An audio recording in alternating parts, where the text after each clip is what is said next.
We're on. Welcome to Oceana Coffee University.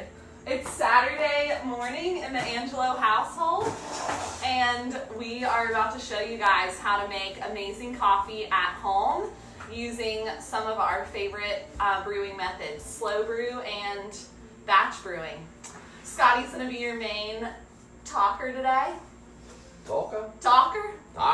We're going to give it over to the Aussie to show you how to brew amazing coffee at home. Alright, so we're live. Alright, so we decided to bring it into the house today because everyone's on this crazy lockdown and isolation and all the rest of the hoo-ha that's going on out there. So we decided to bring you into our kitchen and show you what goes on behind the scenes, and also how to help you guys get the most out of your coffee, especially out of your Oceana coffee while you're stuck at home or unable to go and enjoy the environment of our cafes. So the first one we're going to do is just a simple brewing machine. The brands don't matter. The same functionality is the same functionality. Water in, coffee grounds into a brewed urn, whether it's a glass urn from the Mr. Coffees or if it's the insulated urns from these guys. It doesn't really make any difference. The difference and what makes the difference of great coffee is the coffee, for one, obviously, and fresh roasted is always great. Oceana is even better.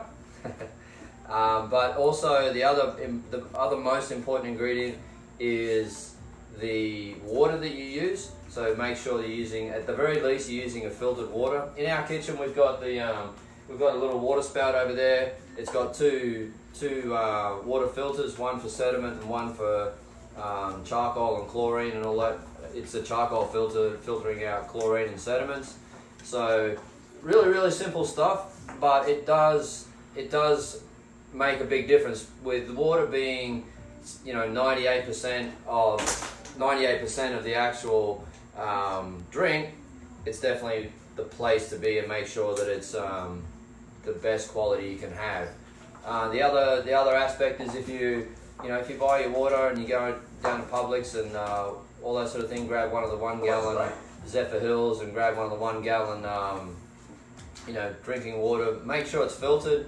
Definitely do not use distilled water. Definitely not anything else other than just plain old filtered water. It works fantastic. So then after that, once you've got good coffee and it's fresh, we have it. We sell them in 12-ounce bags in whole beans. The girls at the shop and the team can always grind it for you right there and be ready for whether you want to take it home for a drip filter. Just tell them drip filter and they'll sort it out. Otherwise, yeah, that's it. The 12-ounce bags full of whole bean coffee. Make sure you got good filtered water. And then the other most important part is brew ratios. So brew ratios, obviously every one of us, we're all different. So you can have, you can adjust it to strength, but I'm going to teach you guys and show you guys generally what the SCA or the Specialty Coffee Association of America recommends as brewing ratios to start with. So these ratios, actually, and we're going to tweak it just a little bit because I know how our coffee performs in different brew methods. So with Oceana coffee, we use a 17:1 ratio, which means for every 1 gram, and I'm going to speak metric because it's a much more fine-tuned measuring way. So we use, for every 1 gram of coffee that we use, you multiply that by 17 for the amount of water that is used. So, and for those who aren't familiar with the metric system, 1 gram of water equals 1 milliliter, which is also 1 liter is 1,000 milliliters. I know a little bit of math there for the morning, but hey. So at home, every single morning I make brewed coffee. There's a couple of things I do in the mornings here. I always make my wife a cappuccino on our espresso machine, so that's the way the day starts. That's a one brew method. The other brew method is using this brew filter, regular drip filter machine. It's a Bonavita. Like I said before, it doesn't matter the brands that you use as long as you're operating. Yeah, that's right. As long as you're using reputable brands and you're using good water and good coffee and a great ratio, then your coffee's going to come out the other side really well. Like I said, with Oceana we do a 17-to-1. So with this guy, I generally brew enough for my household. So we use 1 liter of coffee to 60 grams of 1 liter of water to 60 grams of coffee. So simple scale. There's a couple of really important, let me take a couple steps back. There's a couple of really important things to have in the kitchen, especially when it comes to do with coffee. A scale. There's multiple scales. We have to really, because coffee is my profession, I have the really fancy one. Alright, so that's the Brewista. It does all sorts of fun things for me, but the regular kitchen scale that can measure in grams, that's all that's really needed. So, grab a kitchen scale. We'll grab a weighing device. Grinders also, that's another thing to mention. I'm lucky enough to have access to the really nice products and the really nice brands and whatnot, but I can say to you, actually I was hunting around in their kitchen earlier for our very first grinder. As long as they're a burr grinder, that's really what matters. The consistency of the grind has a lot to do with how the coffee extracts, and so having a burr grinder versus a blade grinder, and we've also got a blade grinder over there, but we don't use it for coffee. And the reason we say and we recommend burr grinders is because of the consistency of the grind. If you use a blade grinder, although it will get the job done, the issue that it causes is that it smashes the coffee beans instead of grinds them. And what happens is you end up with really, really fine grinds and really, really large grinds. So the consistency and the extraction of the coffee is inconsistent, and so the flavor can vary quite dramatically with really small and really large grounds. So can I jump in for a second about grinding? If you don't have a burr grinder at home, we can always grind it for you at the shop as well. So as long as you come into Oceana Coffee, buy your retail bag, the barista behind the counter will ask you how you're making your coffee at home, and we can use one of our burr grinders to grind it fresh for you right in the moment. If you really want to get excited, a hand grinder. But I wouldn't recommend this because it takes a long time. But muscles, good for one, baby, muscles. Well, good for 1 cup. All right, so we'll keep chatting. If you guys have got any questions, fire them at me. What we'll do is we'll make a pot of coffee.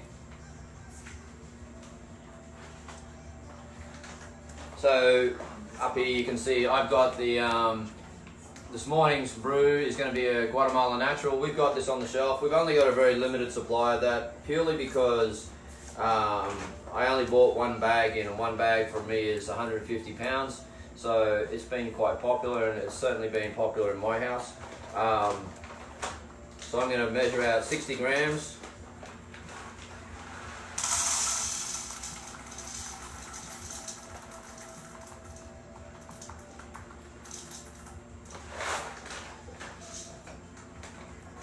My house, so I can stick my fingers in here. It doesn't go to you guys. All safe, and so you can see 60 grams. 60, got it. 60 grams coffee. You guys can't see me if I duck off camera there, but onto the this is just going through a grinder. I'll bring it back and I'll show you the grounds.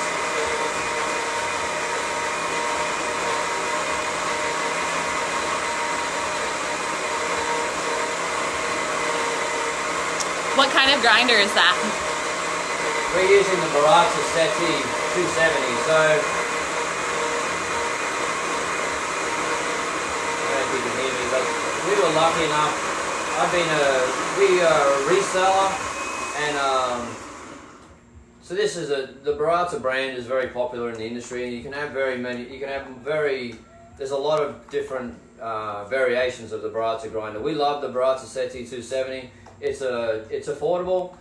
It is very versatile in what it can grind. It can go all the way down to espresso, all the way up to coarse ground for French press. So it's a really versatile little grinder, and strong. Baratza build great stuff. The internals of these things are are awesome. So, you know, I'm lucky enough to have these as, this is the prototype. So before they even released to market, I was given a couple of these to test run and see if I could break and all that fun stuff. So we're not supported by Baratza, we're not supported by any of those guys, but you know, we always recommend good products when we can. So 60 grams, and this is what it looks like. If we can, what I'm going to do here, if we can look into that, I'm not sure if you can see that really well. It's between a salt and sugar consistency. You can see the grinds there, they're all nice and even. There's a couple of little, they're clumps, but that's just the coffee sticking to itself. So nice consistent grind, good color, amazing smell. And then the other thing that I always like to do, and it's something you can get into the habit of, when you grab your filter basket, a lot of them are different. I know that in the Mr. Coffees, the lid flips up and you put the filter in the top. You can still do the same thing to that as well. Put your filter in the filter holder and give it a quick rinse.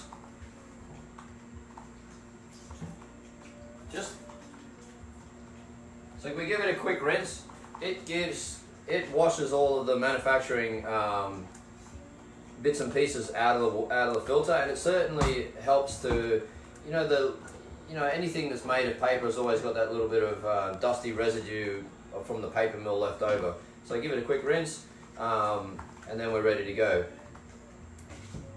In with the coffee, and then what I said before, on this machine I'm lucky enough it's got the measurements on the side here. So we're going to go 60 grams of coffee to 1 liter of water, and I've got them, like I said, I've got the graduations here on the side. I prepared for this a little bit this morning, so I've got the jug full of nice filtered water, and away we go. Like I said, this is not rocket science, but there's some really simple things that you can do to help make your coffee so much better in the morning. And lots of people, especially, there's a couple of things that I've noticed in my travels is that using the water straight out of the faucet, as you guys call it, or tap as I call it, it really isn't ideal. The level of what they put in the water, we really don't know, and the level of the chlorine and the sediments and the bits and pieces that actually go into our waters locally don't do coffee any favors. So it's always best to just use a simple filter. Even the Britex filters you stick in the fridge, they're a great option and a great idea. So like I said, fresh ground coffee and good water, and this coffee, your morning coffee, your morning way to start the day is definitely going to be a lot better than if you just use regular water and stale old off the shelf big box coffees. I can guarantee that for sure. What else do we want to talk about while we're brewing? Any questions? What coffee are you brewing? I'm brewing the Guatemalan Natural this morning. So, yeah. So, we've got, like I said, it's one of the specialties. It's one of the, what do we call those at the shop? The micro lots, passports. It's not going to be around for very long.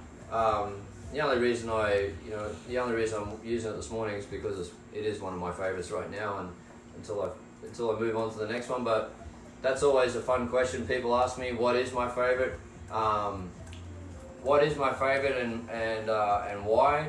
For me, I have lots of favorites, and I know that's a bit of a cop out of an answer, but in what I do, my job is always to look after the customers that we have and look after you guys and consistently roast great coffee. But it's also, from a personal level, it's also for me to find out new coffee and discover new coffee, and to chase the for the times that I do compete and I go out and I'm competing in the Golden Bean North America, or I'm judging Golden Bean Australia, or I'm competing for the Good Food Awards. I'm always wanting to represent Oceana Coffee the best way I can. I'm always out there looking for the best coffee I can find. As well, this was started as a selfish passion, and it still is. So, I love great coffee, and that's what I pursue to do, is always look for and find great coffee. So right now, it's the Guatemala natural process. Next week it could be a Colombian natural process.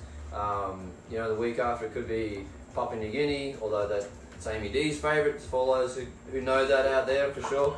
But otherwise, for me, there's lots and lots of different coffees. And I'm actually just been invited to be involved with a project out of Uganda. So, we're going to be working alongside some farmers and some owners of farms out there and see what we can do to help them improve their process and, bring great coffee here to the US from Uganda. And if any of you watching at home have questions specifically about the way you brew or questions that you want answered, please comment on the Facebook Live feed and we'll talk about those subjects and make sure we get your questions answered while we're doing this. Yeah, how many people get access to me directly often? So Saturday mornings with Scotty. I'm always hiding. A dream come true. I'm always the one hiding in behind the roaster. So for those of you who haven't met me or don't know who I am or where I'm from and all those fun things, my wife and I started Oceana Coffee 10 years ago from just purely from finding one great cup of coffee and somebody sharing that one great cup of coffee with me. It ignited something in me that I had to find out the hows and whys and whens.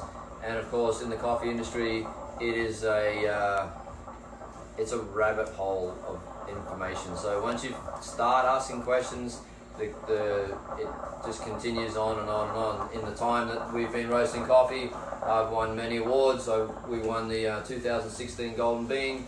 I've become a Q grader, which is the equivalent of a sommelier for coffee. It's the same as a sommelier in wine. A Q grader is in coffee. And so I've gone and educated myself to as much as I could possibly about the coffee and the profession that I'm in. So any of those questions and anything you want to know about, whether it's farming, whether it's coffee making, whether it's brewing, whether it's equipment, whether it's even to espresso. And I think we're going to run another one of these about home espresso machines. So that's been pretty exciting. We've been lucky enough to team up with Mr. Coffee and Calphalon, and so they're going to be we're going to be doing some home espresso equipment demos and some of this kind of a setup to help you get the most out of Oceana Coffee and your coffee at home in the morning. So this is brewed. I think it's only taken a couple of minutes. It's ready to go. It'll drip down. It's already done pretty well. So nice. There's one thing you can always tell by a good brewer. I know it's trivial, but a good brewer always has a full wet coffee bed when it's all done. So you can see with this one, nice even ring around the edges, a nice even looks like nice even extraction and patterns within the coffee, and good brew. So there we go. And I think one of the things I love about this Bonavita brewer is the fact that it brews into a thermal carafe. So you don't have it sitting on a hot plate like you see with some brewers. It's going to stay hot in that insulated carafe all morning while you drink your coffee, which is really nice. So if you want to buy this coffee, yeah, jump online if you want to come to our stores. We're still open. Both our stores are still open. The roasting house is absolutely still going to be open. It's still going to be manufacturing lots of coffee for our wholesale accounts. It's definitely all about grab and go these days. We've also set new sanitation stations out at our shops, and so we're following all the rules and regulations in regards to this virus. A couple of other things too to remember, that there's some fallacies and myths around coffee, especially when it comes to color. Now, coffee color in the cup does not always dictate the strength of the coffee. Now, I know that sounds strange, but just because a coffee, especially from Oceana, you'll find that I don't roast everything dark. I actually roast most of our coffees in the medium, and then our Indonesian coffees are in the medium to darker range. And the reason is, there's a couple of reasons. So I roast the coffees to bring out the best flavors that I think are for those coffees in each one of those regions. Two is that the actual flavor, we always say, one thing I always say to everybody, if I was to blindfold you and you can taste the coffee, how does it taste? Not about how does it look and whether it's, whether it's dark enough or not dark enough in the cup. Never dictates the actual flavor and the actual extraction from within the coffee. So remember that. And then, like I said before in the very, very beginning, I was saying that each one of us are very different. So you can adjust how you like to brew your coffee from there. If you like it really, really heavy and a really strong extraction, fantastic. At the same time, you're going to get that little bit extra caffeine level as well. So if that's the thing, then it's a definite. There's no rules. Honestly, there's no rules. We just give you guidelines to start with, and then you guys can modify it and adjust it as you please. So I had a question earlier. I already answered it, but someone said that they use a 1:16 ratio, and they said, "Is that good?" So just remember, when you're working with ratios, coffee is partially personal preference. So a 1:16 ratio is just going to be a little bit stronger than something like a 1:17, 1:18. But totally nothing wrong with that. It's really, a lot of it is personal preference and taste when it comes to coffee. that's exactly right. Like it's exactly what I just said. We as humans, we've all had different experiences. As we age, the flavor, the taste buds change a little as well. So lots of things change along the way. But also you'll find different coffees perform at different ratios as well. Much differently from each other. So you can have, like I said, there's no rules. You can do whatever you want in your place. It's your house. No rules, just right. No rules, just right. So that's brewing coffee. That's the regular home brewer. Easy said, done. Same. Make sure you concentrate. It's fresh ground beans when you can get fresh ground beans, or you can get it ground at the Oceana. We offer them in the 12-ounce packs purely because it gives you guys the opportunity just to have enough to get you through a week, and that helps maintain the freshness. So you always have a fresh supply. And coffee at home, especially in these bags, coffee in a whole bean will last. Honestly, it lasts a long time. Okay, so coffee never goes bad, and it stales along the way. So coffee never goes bad per se. It just loses its flavor and becomes a little bit more, a little less flavorful. And it's noticeable. If you have you buy your coffee at the beginning of the month, and you continue to use it throughout the month, and it lasts you a month. If one bag lasts you a month, by the time you get to the next month and you buy your nice new fresh bag, it's a whole new flavor explosion. It's like, oh my god, and you find out the reason why you love this coffee so much, because that brand new fresh cup. So go. We have a question from Brittany Duell. If we don't have scales at home, she is asking approximately how do we measure to brew? And I think that's a really good question. One of the first things that I tell people to look at when they're working with brewers like this is figuring out how much water is equivalent to the 1, 2, 3, 4 cup that's on the side of your brewer. Sometimes that marker on there, if it just is labeled with numbers, it may not be a full 8-ounce cup of water is equivalent to 1. So figuring that out when you get your brewer is a great key, and an easy way to start. You can always add a little bit more, add a little bit less. I still tell people a good way to start is a tablespoon per cup of water if they're just starting out. And that's approximately 5 grams of coffee, according to Google.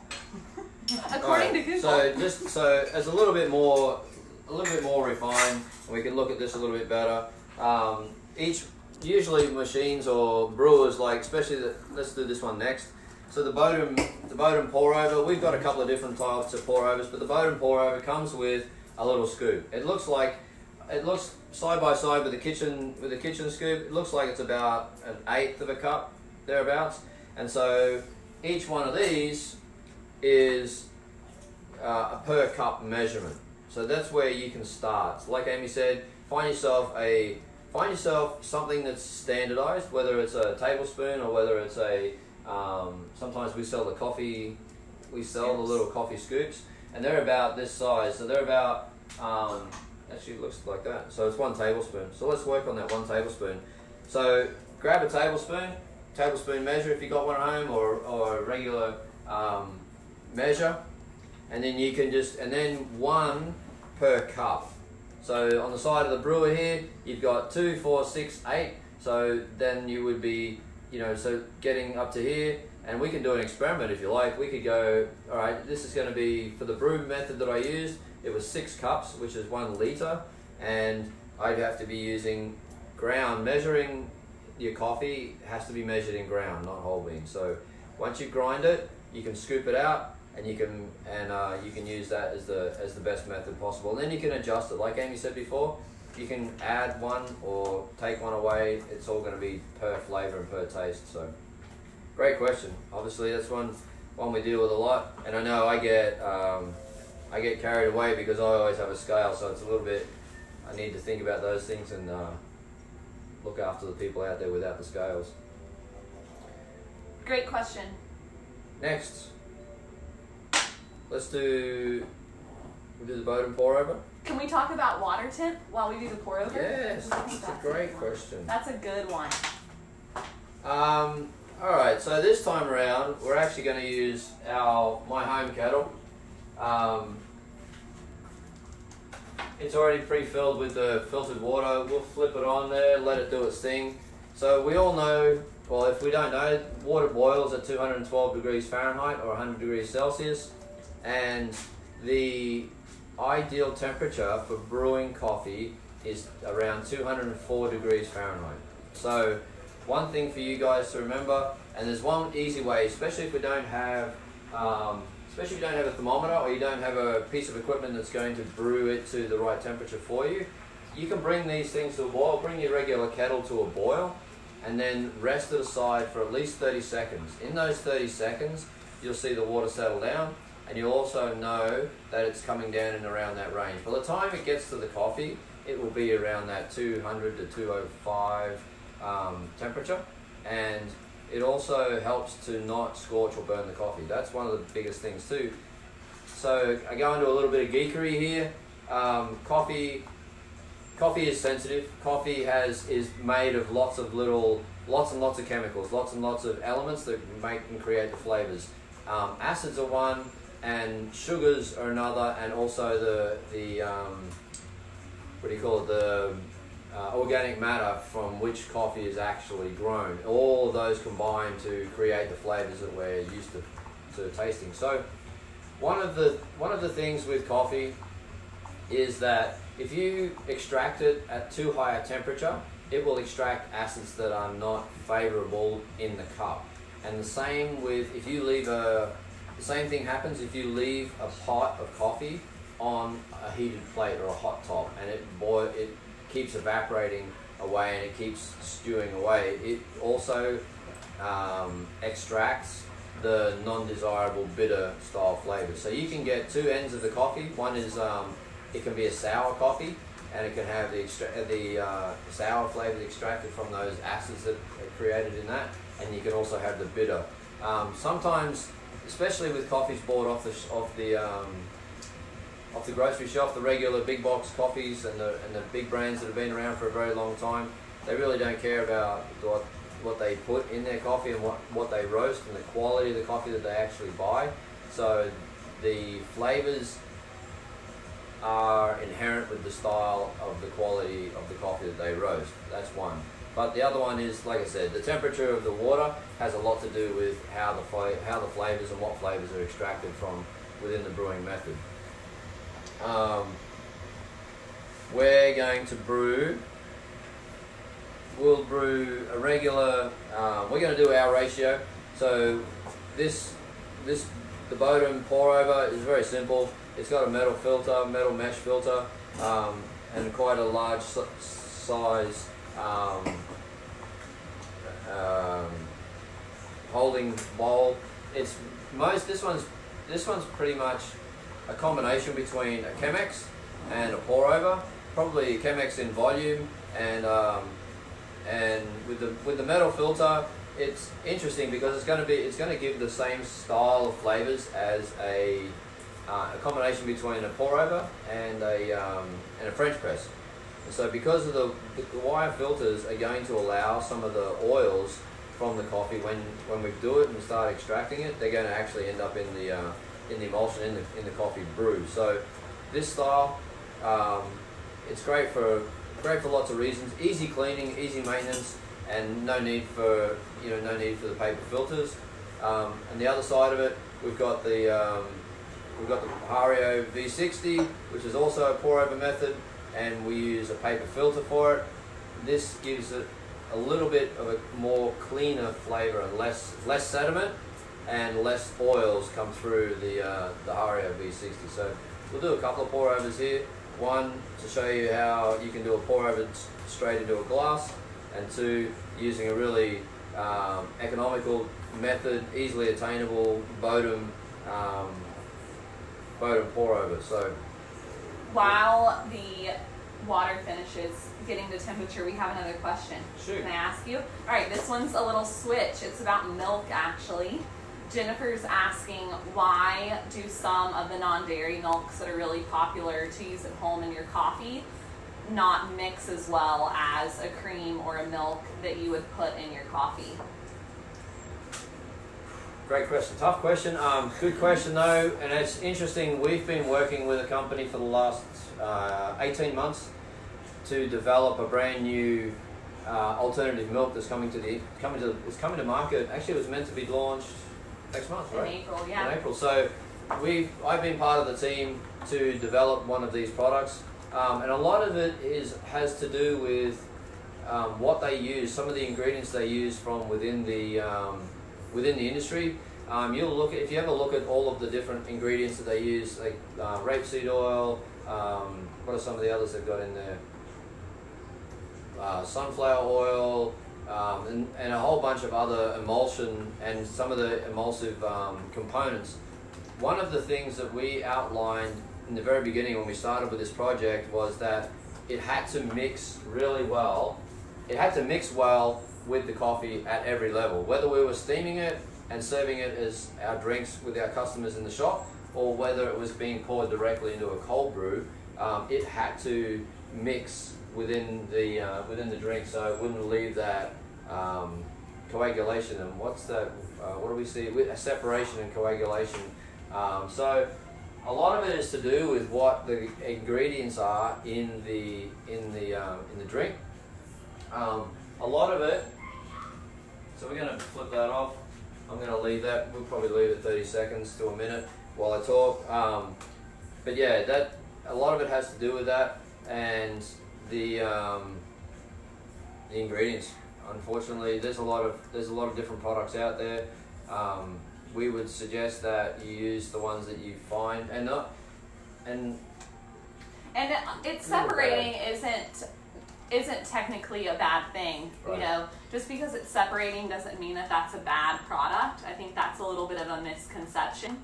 You know, some of the more cleaner versions of non-dairy milk that we have used or played with in the past, you know, they separate, and it just is a natural thing that can happen when you're not using dairy, cream, or milk. So it's not always technically a bad thing, even though visually it may not be as appealing. there is it's a particular agent that they use, and I've lost the name of it, but there are food additives that they put into some of their products that help bind it with the liquid style, and it's more about oils and water than it is anything else. And so the companies like that we work with use naturally food-based emulsifiers that help it combine itself with the water within the coffee. So that's part of what goes on. Lots and lots of chemicals. We've spent many times in laboratory coats. Science experiment. Yeah, laboratory coats, and up in Boston with the team up there developing the new drinks, and it's quite a science that goes in behind the whole. You know, what we take for granted in the fridge, is a huge science and a lot of smart people behind it also. Awesome. You ready for pour over? Ready. What coffee are we gonna use? Excellent question. So this is just off the boil. What I think I'm going to use out of my collection. Yes, I'll just sneak one out of. I'll sneak one out of my collection over here. Same again. We're going to use. Let's say, because we've got the size, I'm going to double the recipe. So I'm going to use 34 grams to. So 34 grams of coffee, and this is a natural Humbella. I actually have it. We have it on the shelf. Yes, we do. We have it on the shelf. This coffee got us into the top 10 of the Good Food Awards this year in 2020. Unfortunately, they were only taking the top 6, but you know, close. Quick, 34 grams. We're going to double the recipe. Our 34 grams. And the reason I'm saying we're double our recipe, when we serve it to you guys across the counter, we use a regular pour over, the V60, and it's 17 grams with an end drink weight of 325. So that's total liquid weight of the drink when we finish, 325 grams. If anyone wants to do the conversions for me, they can, in the ounces and whatnot, but so quick grind. I'm gonna not get fancy with this. We'll use a regular kettle just to show you guys how to do it at home and how it comes out. This coffee.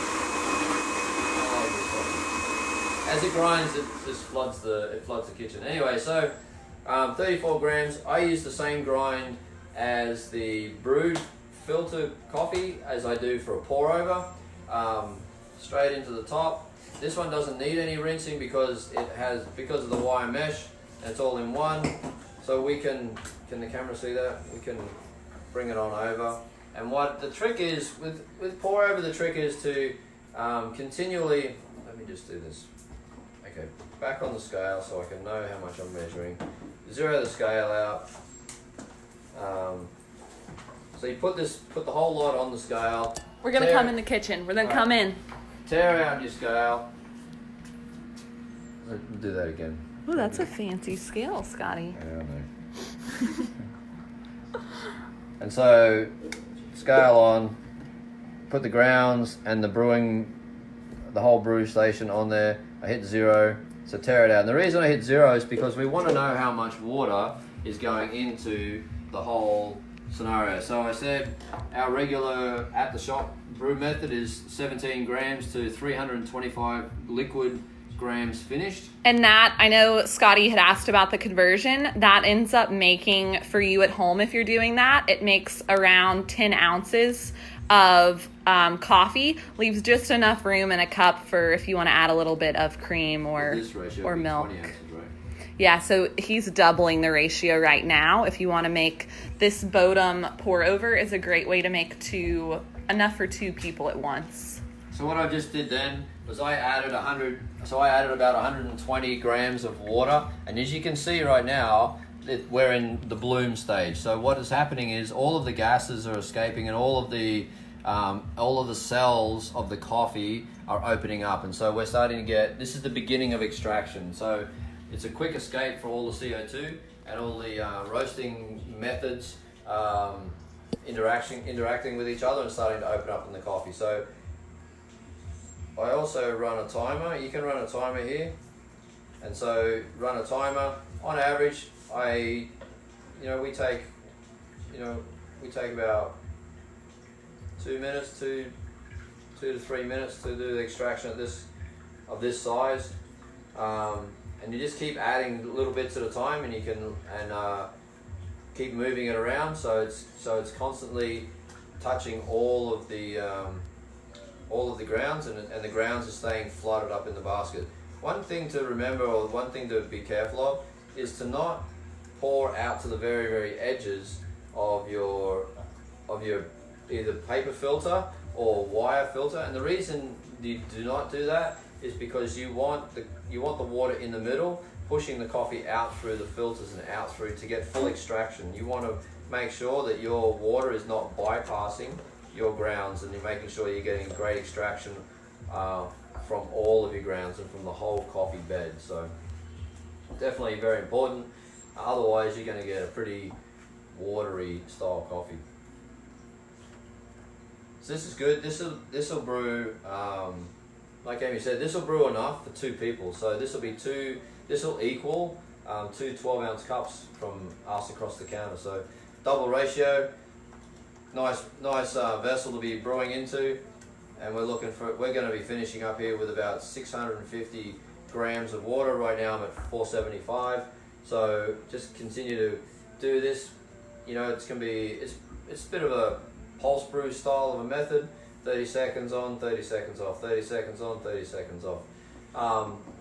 Depending on how we're doing with crowds and time and people watching and questions, we can always play around with the Mr. Coffee method, but maybe another day. We'll see. Yeah, for those, while that finishes up brewing, I do want to let the people know at home that right now we're still doing free shipping for all online orders. So you can use the code COVID-19 to get free shipping. When you go to checkout under shipping options, if you enter in that promo code, you'll actually see an option to click that says free shipping once you enter in that code. And it is for any amount of coffee purchase, from 1 bag to 20 bags if you want. Free shipping.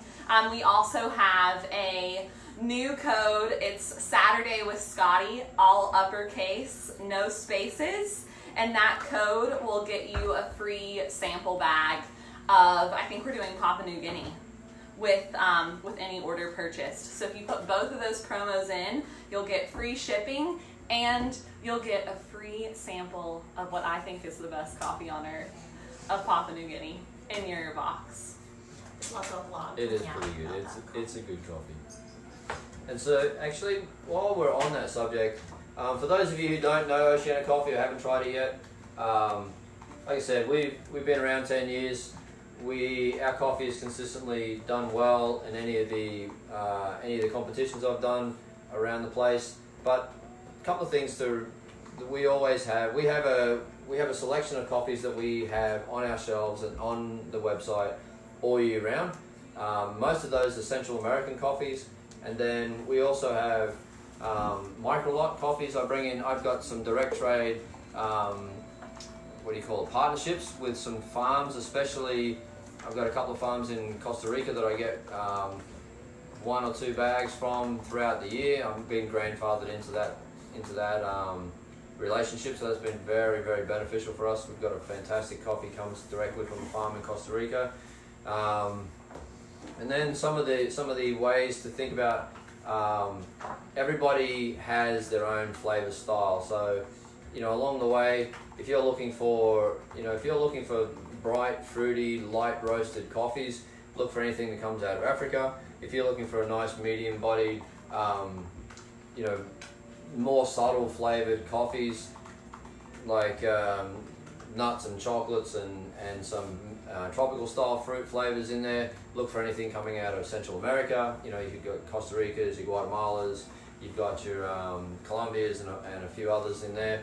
And then if you like your deeper, darker, heavier, bolder flavors, always look for something that comes out of Indonesia. So anything coming out of Papua New Guinea, Bali for us, Sumatra, Timor, those guys are all got a little bit more of a rustic taste. Not so much the Papua New Guinea this time around, but definitely the Balis and the Sumatras and Timors are definitely more of a heavier tone, a bit more darker chocolates and a bit more earthy, spicy style flavors. So not spicy as in chili, but spicy as in nutmeg and cinnamon and the like. So there's some ranges.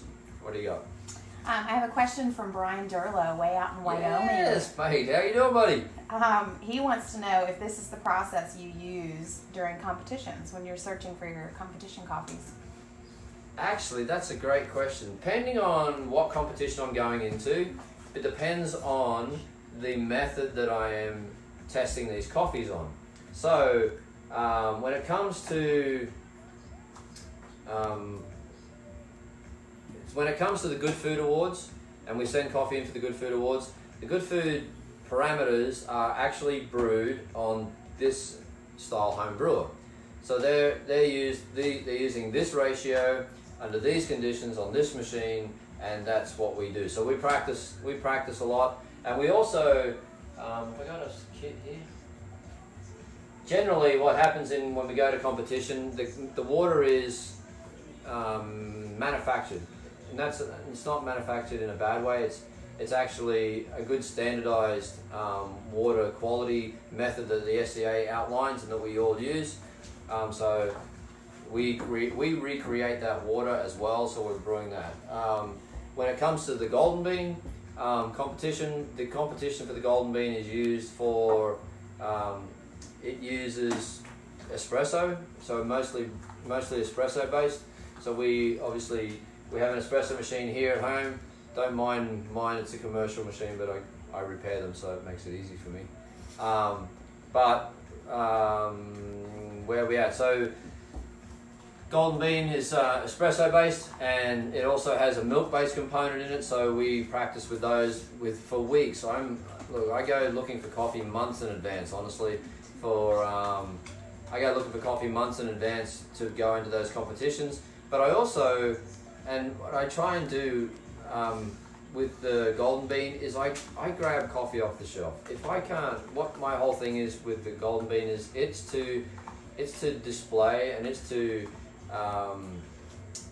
it's to bring roasters to the spotlight who, it's a very solo style profession, and so it's a chance and an opportunity for all roasters to show how well they're doing and compare their coffees out there and amongst the marketplace.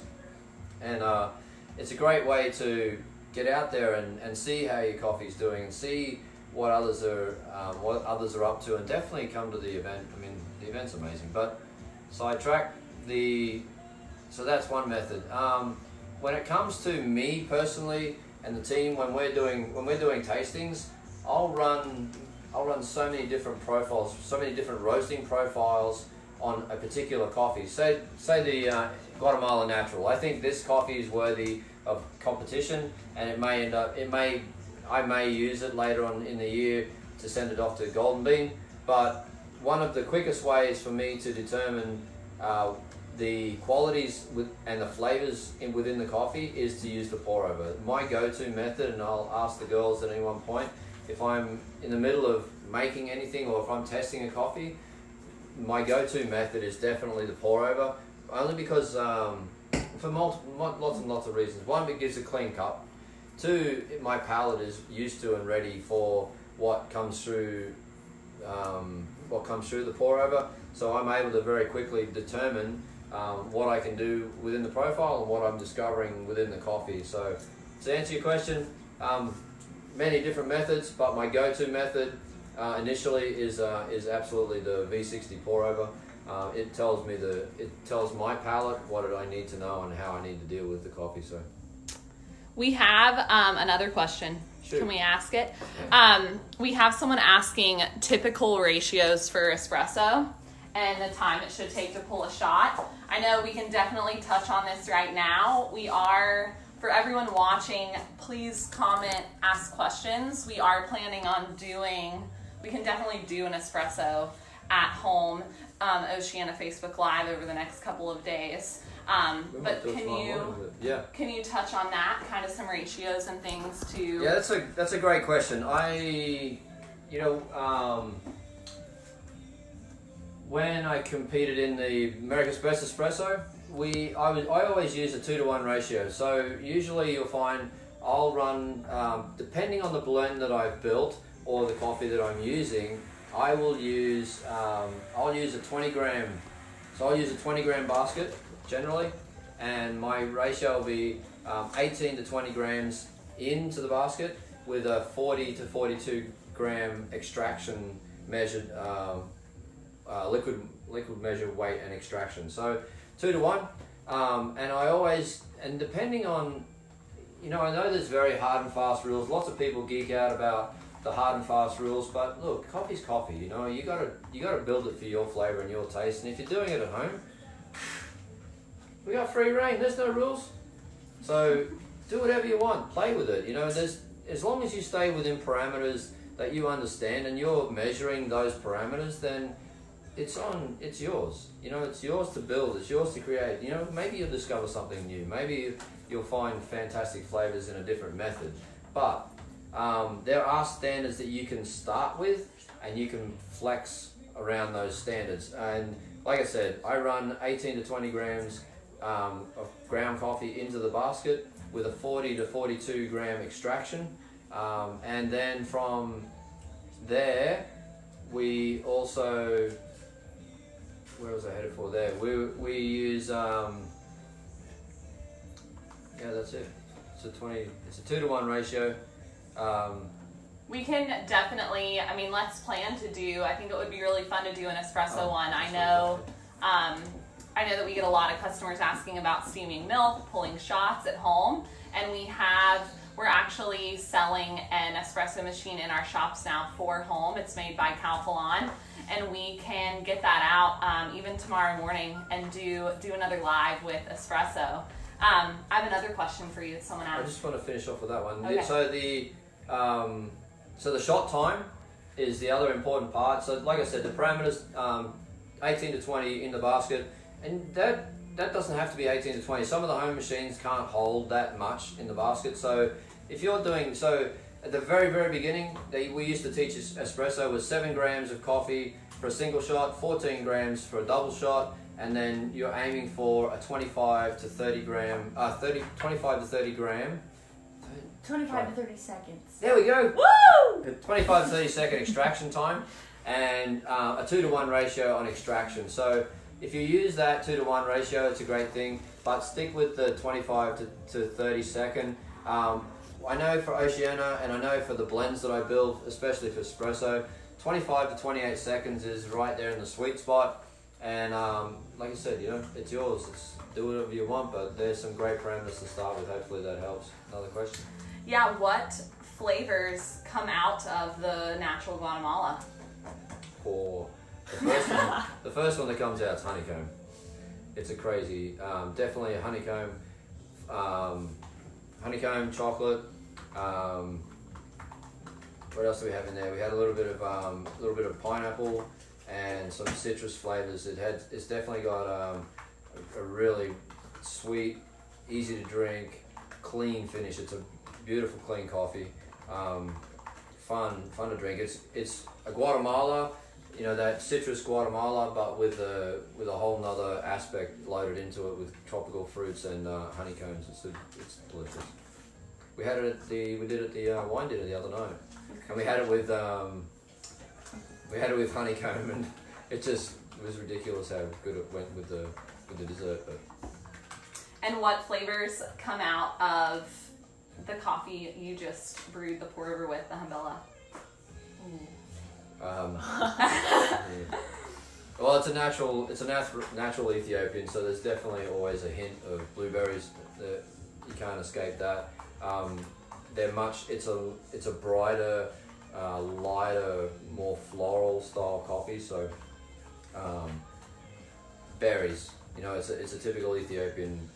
Blueberries, a little bit of strawberry with the strawberry acidity, and light chocolates, clean, very, very clean coffee, very flavorful, and a really nice light finish. So it's the higher acidity. In Oceana, I don't roast with really, really bright, puckering acidities, but definitely the lighter style for these guys. The natural Ethiopians definitely deserve to be treated with care and roasted with a good hand. And natural Ethiopians, thankfully, have been one of my naturals overall, one of my favorite coffees. But natural Ethiopians and I work really well together. Can we try some? No. Yeah. All right, we got a couple of glasses. I'm gonna do a quick. Actually, what do we want to do next? We do that pour over. We'll do the V60.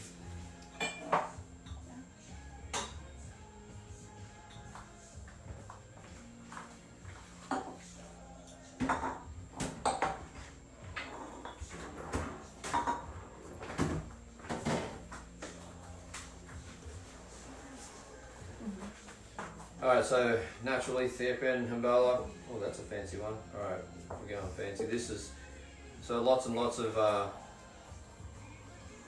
things in my house are coffee experiments, coffee equipment sponsored on Kickstarter programs and all those kind of adventures, and me supporting the industry in new innovations and new ways forward. This is a special glass set from Cruve a long time ago to highlight the possibilities of different flavor and how aroma and glass shape and flavors are affected by doing this method. Very similar to the wine industry and how the wine glasses of each style help change the flavors and help get a better aroma from the wine. Same deal here. You can see these two glasses, very different in shape, very different styles, and you've got a very wide mouth and a very narrow mouth. And I can say to you that for the general public and for the general people, this is not very easy to distinguish. Thankfully for me, my palate and my level of experience in the coffee industry, I can definitely taste the differences between the two. But yeah, Ethiopian natural. Anyone? 5 minutes? Yeah, cool. I'm cool with that. Yeah, so we're going to wrap it up in about 5 minutes. So if you guys have got any more questions, anything to do with coffee or anything you want to know about coffee, please, we're here to help. We're here to make your coffee experience the best possible one you can have at home. And we want to do this sort of thing to help you guys understand that great coffee is right here at home, and great coffee is, it's at your fingertips, and just a couple of simple, easy methods and consistency is what it's all about. I know there's a great question by Brittany, and it definitely brought me back to ground zero. It's one way to, it's one way to use a scale. And look, these guys, a scale can be, a $10 scale at Walmart, right? And as long as it does grams, then you're golden. Amazon.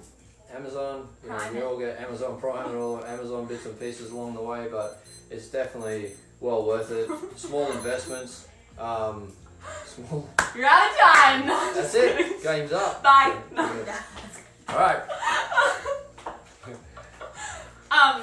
That was a good. First of all, Emily's behind the camera right now, so thanks, Emily. You're holding the phone for an hour. Emily brought up a great thing. Normally, Coffee University, for those of you that are local in the area, we do this in person normally, the third Saturday of every month. It's a free class that we hold from 11 to 1 at our US 1 location in Tequesta. Come, show up. We put the event on Facebook and Instagram and let you guys know what the topic for the month is going to be. And the topic rotates every month. So if you enjoyed this and you want to come in person, just keep a lookout. Hopefully by next month we'll be back up to normal and be able to have our Coffee U back at the lounge. But yeah. Yeah, I've got to thank all of you who tuned in. Definitely thank the girls for forcing me to be and do this. When I'm in this position, I really enjoy passing along the education and the tips and helping everybody get to where they want to be. It's the reason I got into the industry. Was definitely a selfish purpose for wanting great coffee initially, but these days it's more about helping people understanding what goes into coffee, understanding what it is to be a local roaster, and definitely understanding what we as a local and how we can help the community and how we can be involved, and all those bits and pieces is definitely growing and grown. And the more I can help you all enjoy your coffee at home, please just fire at me whatever you got. Just a general update as well, because I've had some people asking on here. Both of our locations are still open, normal hours. So both locations in Tequesta, today they'll be open until 6. They both opened up at 7 a.m.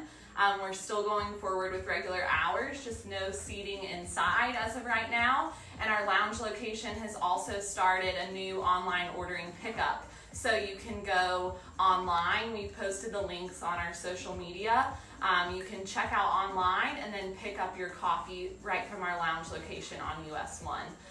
We have had some questions about French press as well. So if we do an espresso course in the next couple of days live, we can definitely keep going with the slow brew and touch on French press. Maybe even a siphon would be a cool one as well. Well, I'm actually meant to do the French press today, so sorry we've run out of time.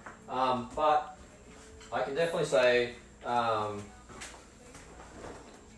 in the early days, French press was my go-to. If I would ever travel anywhere, and my wife will say, if we were ever traveling anywhere doing anything, French press was absolutely my go-to method. So maybe we can, look, you guys tell us when you want to see another video. We can run the espresso video and I can do the French press at the same time. So, you know, the girls will put up a poll here or, you know, throw it out there. If you want to see me and hear me again, and we want to run through some more educational bits and pieces of what it is, what coffee is, throw it at me. You know, I'd love to do it and love to be here, and you know, I'm here for you guys. So let us know. Awesome. Thanks, Scotty. Good on you. Thanks, Emily. Yay. Thanks, Amy.